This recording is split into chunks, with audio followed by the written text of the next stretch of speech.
ሰላም ጤና ይስጥልኝ ውድ የቲክቶክ ተከታታዮቼ እንዴት ናችሁ? ዶክተር በቀቱ ነኝ፣ ጠቅላላ ቀዶ ጥገና ስፔሻሊስት ሐኪም።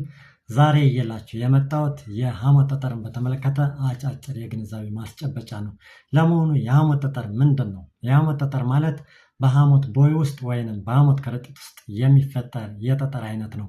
በሐሞት ቦይ ውስጥ የሚፈጠር የጠጠር አይነት ሁልጊዜም አደገኛና ውስብስብ ችግሮችን ሊፈጠር የሚችል የጠጠር አይነት በመሆኑ ሕክምና ያስፈልገዋል።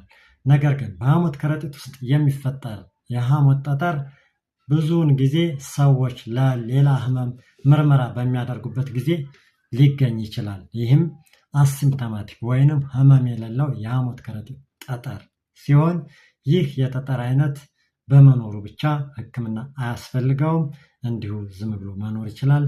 ሌላኛው የሐሞት ከረጢት ጠጠር ደግሞ ህመም ያለው የሐሞት ከረጢት ጠጠር ነው ወይንም ሲምፕቶማቲክ ኮሌልቲያሲስ የሚባለው ሲሆን ይህ የጠጠር አይነት ሁልጊዜ ሕክምና ያስፈልገዋል። ምክንያቱም የሐሞት ጠጠር አንድ ጊዜ ህመም ማምጣት ከጀመረ ተመላላሽና ከባድ የሆነ ህመም ሊያስከትል ይችላል።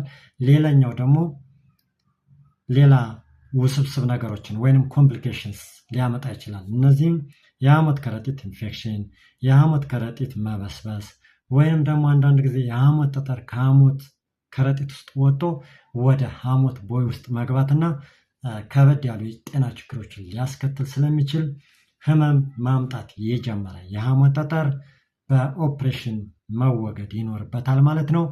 አመሰግናለሁ።